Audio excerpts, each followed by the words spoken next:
বিশ্বাস হলো না তো বাবু, আসুন তাহলে নিজের চোখেই দেখবেন।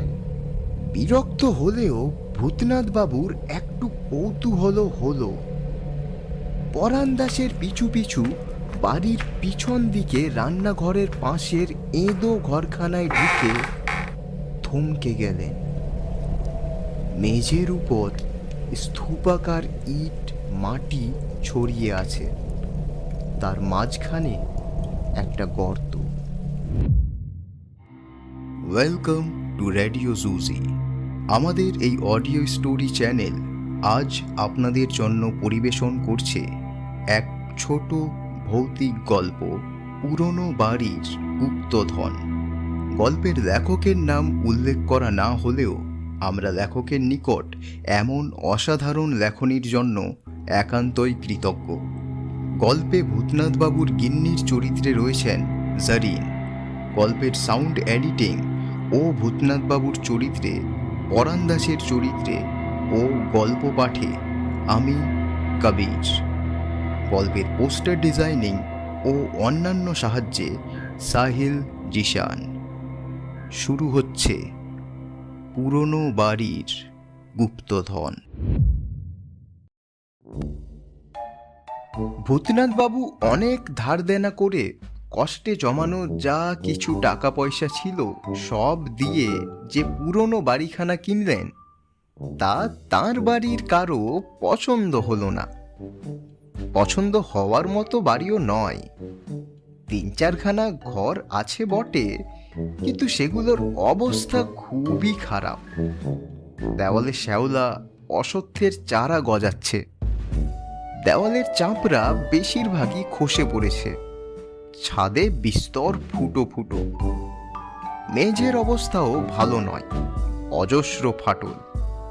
ভূতনাথবাবুর গিন্নি নাক ছিটকে বলেই ফেললেন, এ তো মানুষের বাসযোগ্য নয়। ভূতনাথবাবুর 2 ছেলে আর 3 মেয়েরও মুখ বেশ ভার ভার। ভূতনাথবাবু সবই বুঝলেন, দুঃখ করে বললেন, আমার সামান্য মাস্টারির চাকরি থেকে যা আয় হয় তাতে তো এটাই আমার তাজমহল। তাও গঙ্গারাম বাবুর ছেলেকে প্রাইভেট পড়াই বলে তিনি দাম একটু কম করেই নিলেন। 35,000 টাকায় এ বাজারে কি বাড়ি কেনা যায়? তবে তোমরা যতটা খারাপ ভাবছো ততটা হয়তো নয়। এ বাড়িতে বহুদিন ধরে কেউ বাস করতো না বলে অযত্নে এরকম দুরবস্থা। টুকটাক মেরামত করে নিলে খারাপ হবে না। শত হলেও নিজেদের বাড়ি। কথাটা ঠিক। এই মহিগঞ্জের মতো ছোট গঞ্জেও বাড়ি ভাড়া বেশ চড়া। ভূতনাথবাবু যে বাড়িতে ছিলেন সে বাড়ির বাড়িওয়ালা নিত্যই তাকে তুলে দেওয়ার জন্য নানান ফন্দি ফিকির করত। তাই মরিয়া হয়েই বাড়ি কেনার জন্য উঠে পড়ে লেগেছিলেন তিনি।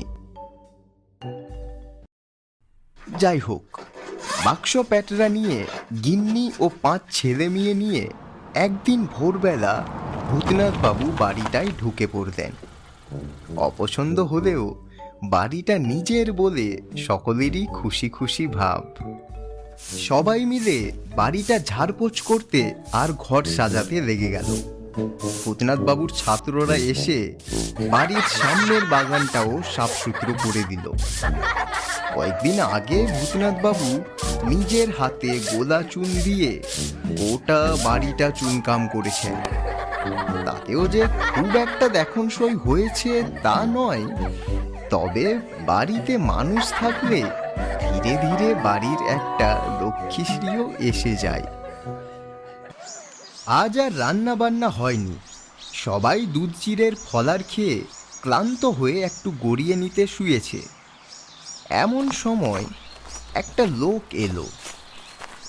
বেঁটে খাটো, কালো, রোগাটে চেহারা, পরনে হেঁটো ধুতি আর গেঞ্জি, গলায় তুলসীর মালা। ভূতনাথবাবু বারান্দায় মাদুর পেতে শুতে যাচ্ছিলেন, এমন সময় লোকটা এসে হাত জোর করে বলল,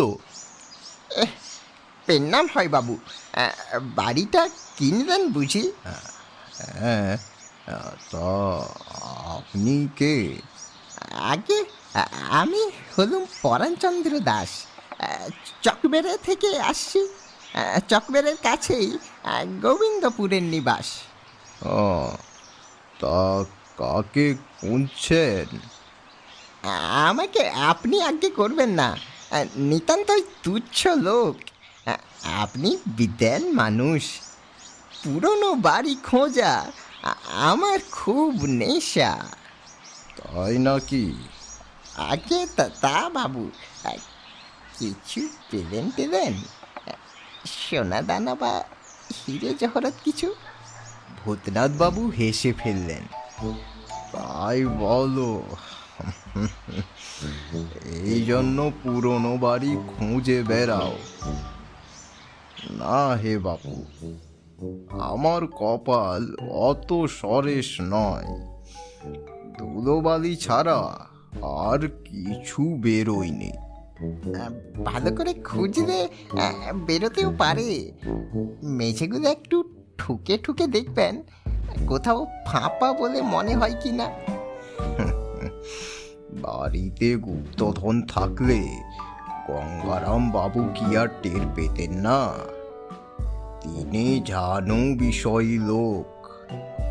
পরাণ তবু হাল না ছেড়ে বলল, তবু একটু খুঁজে দেখবেন, কিছু বলা যায় না। এ তো মনে হচ্ছে 100 বছরের পুরনো বাড়ি।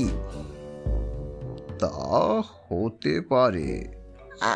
আরেকটা কথা বাবু, তেনারা আছেন কি না বলতে পারেন? কে? কাদের কথা বলছো? ওই আর কি, ওই যে রাম নাম করলে যারা পালায়। ভূতনাথ বাবু আবার হেসে ফেললেন। না হে বাপু, ভূত প্রেতের সাক্ষাৎ এখনো পাইনি। আমার নাম ভূতনাথ হলেও ভূত প্রেত আমি মানি না। এই না বাবু না, অমন কথা কবেন না। পুরনো বাড়িতেই তেনাদের আস্তানা কি না? আপনি আসাতে তেনারা বিরক্ত হলেই মুশকিল। তা আর কি করা যাবে বলো? থাকলে তারাও থাকবেন, আমিও থাকবো। একটু বসবো বাবু? অনেক দূর থেকে হেঁটে আসছি কি না। ভূতনাথ বাবু তাড়াতাড়ি বললেন, বসো বসো, দাওয়া পরিষ্কারই আছে। লোকটা সসংকোচে বারান্দার ধারে বসে বলল, ইয়ে ইয়ে, তা বাবু, বাড়িটা কতই কিনবেন? তা বাপু, অনেক টাকাই লেগে গেল। 35,000 টাকা। ধার কর্জও হয়ে গেল মেলা। উড়ি বাস, সে তো অনেক টাকা। গরিবের কাছে অনেকই বটে।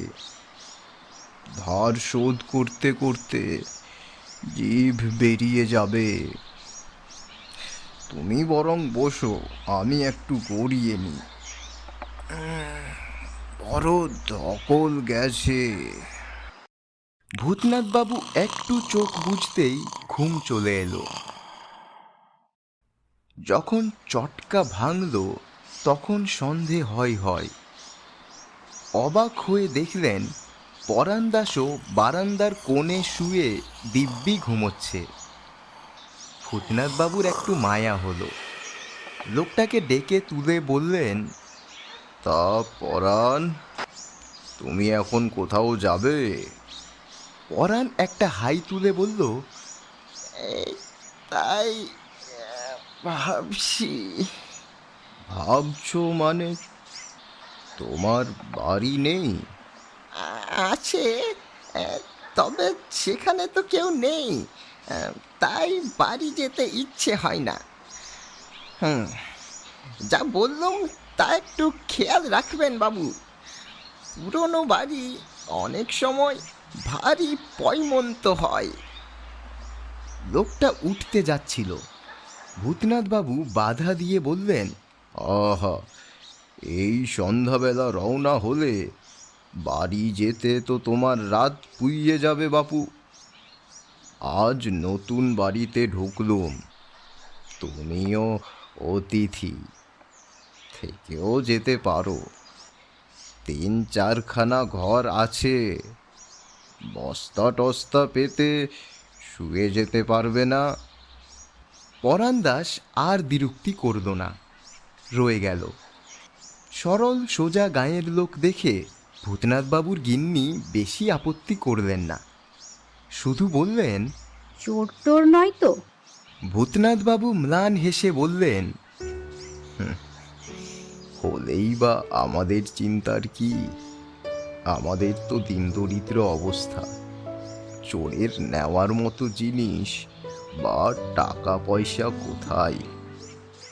পরাণ দাস কাজের লোক, কুয়ো থেকে জল তুলল, বাচ্চাদের সঙ্গে খেলল, রাতে মশলা পিষে দিল।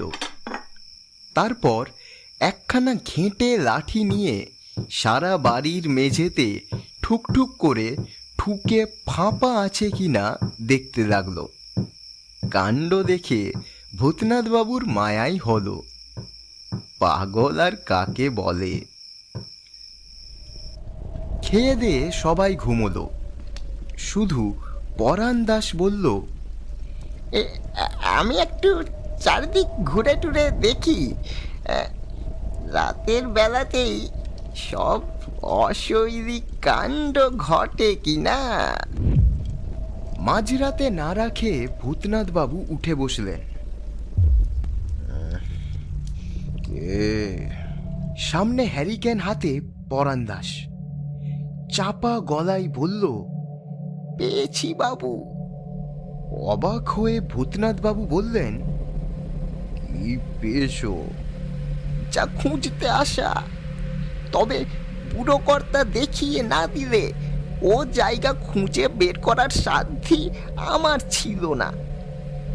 ভূতনাথবাবুর মাথা ঘুমে ভোম্বল হয়ে আছে, তাই আরো অবাক হয়ে বললেন, বুড়ো কর্তাটা আবার কে? আগে 100 বছর আগে এ বাড়িটা তো তারই ছিল কিনা। বড্ড ভালো মানুষ, সাদা ধবধবে দাড়ি, সাদা চুল, হেঁটো ধুতি পরা, আদুর গা, রং যেন দুধে আলতাই। খুঁজে খুঁজে যখন হয়রান হচ্ছি, তখনই যেন দেওয়াল ফুঁড়ে বেরিয়ে এলেন।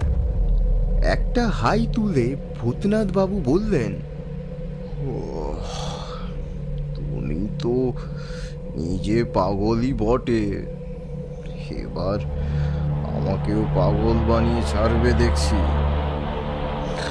যাও, গিয়ে খানিক শুয়ে ঘুমাও বাবু। বিশ্বাস বিশ্বাস হলো না তো বাবু। আসুন তাহলে, নিজের চোখেই দেখবেন। বিরক্ত হলেও ভূতনাথবাবুর একটু কৌতূহল হলো। পরাণ দাসের পিছু পিছু বাড়ির পিছন দিকে রান্নাঘরের পাশের এঁদো ঘরখানায় ঢুকে থমকে গেলেন।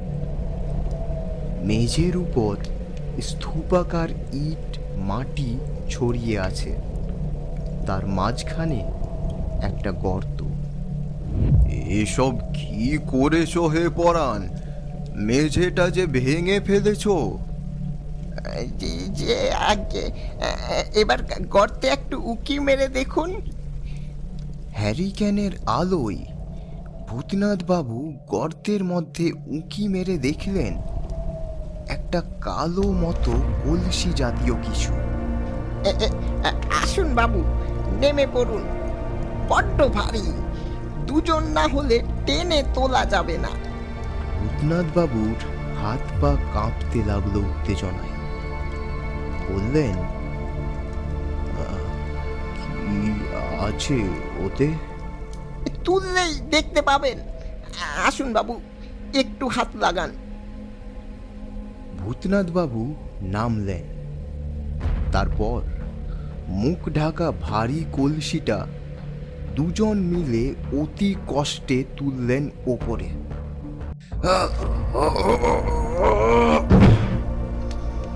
পরাণ একগাল হেসে বলল, এবার খুলে দেখুন বাবু, আপনার জিনিস।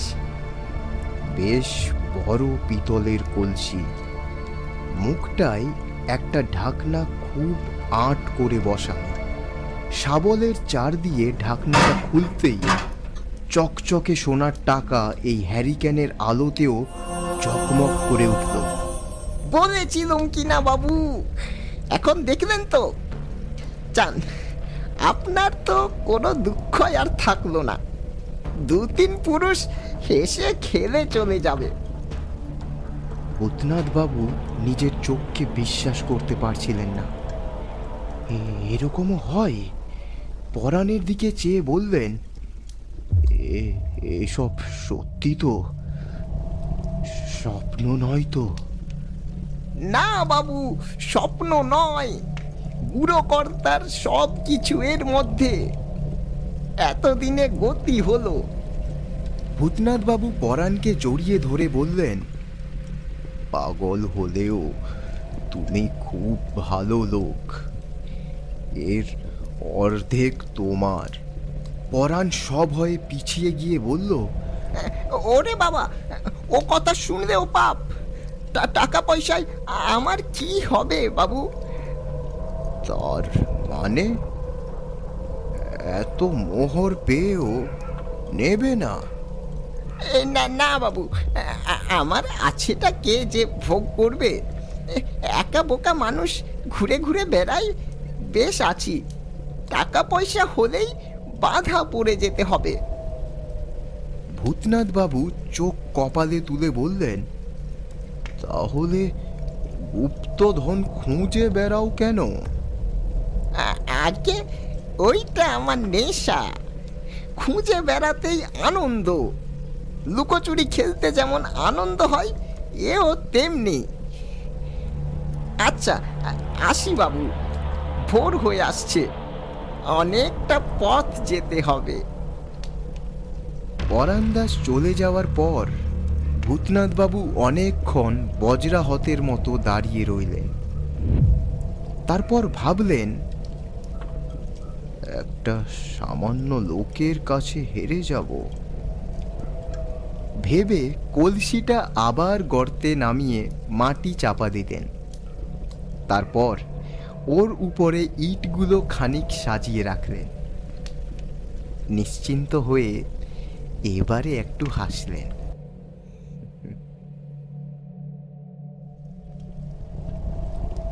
এতক্ষণ আপনারা শুনলেন পুরনো বাড়ির গুপ্তধন।